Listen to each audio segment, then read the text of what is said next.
I'm glad you brought up that. I want to make sure that we're clear. We're all clear. The New York City vaccine mandate made absolutely positively no sense whatsoever. It was an absolutely stupid, idiotic mandate that was handed down, particularly once it continued to be enforced by Mayor Eric Adams. He should have, instead of lifting it in mid to late April or whenever it was, he should have lifted it as soon as he arrived in office. And the fact that he needed to have a damn press conference at Citi Field, I don't know what the hell that was about. But let me tell you something right now. It's idiotic and stupid as that rule was.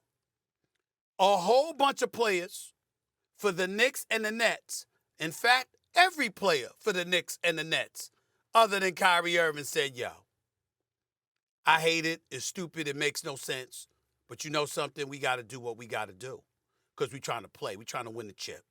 He made a different choice. But let's go to before the mandate. Before the mandate, last season, the brother sat up there after a 10-month layoff, after trying to dissuade people not to participate in the bubble, knowing that it could possibly damage their collective bargaining muscle because you had that force majeure stipulation in the contract that would have allowed owners to rip up the CBA in the event that they didn't participate in the bubble. This brother was trying to discourage people from playing, which would have rendered all contracts null and void. This brother was trying to sit up there and blow billions for players.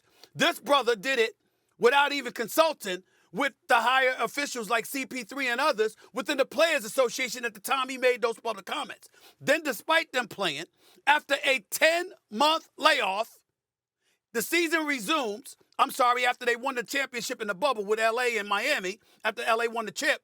And then the next season resumed December 22nd. This brother took 2 weeks off. After 2 weeks on the job, he took time off because he was traumatized by the riots at the U.S. Capitol. Before that, he was a divisive force in Boston. Before that, he was in Cleveland, and he didn't want to be the little brother to nobody, only to go to Boston and apologize to LeBron James for the decision that he made and what he didn't appreciate about LeBron James' leadership. So everywhere he's been, there's been an issue. And it's an issue that has led to him going all out when he's on the court, but taking time off when he wants to take off. I got something else to tell you. And put Kendrick Perkins up on the screen for me, please, so I can see him on this split screen right now. Very important, Kendrick Perkins. I think you know this because you're very well connected to the NBA. You know a lot of players. You know a lot about what the hell is going on. That's why I'm proud of my little big brother. I know you're big enough to eat me, but I'm still your big brother. The point that I'm trying to make to you is this. And oh, by the way, I correct myself. It wasn't 127 games. My bad, y'all. It was 123. He missed 123 games over the last 3 years, not 127. The blasphemy of me being 4 games off. I apologize. So he's missed 20 more games than he's actually played. You know what I found out, Kendrick Perkins? You know what I've been told?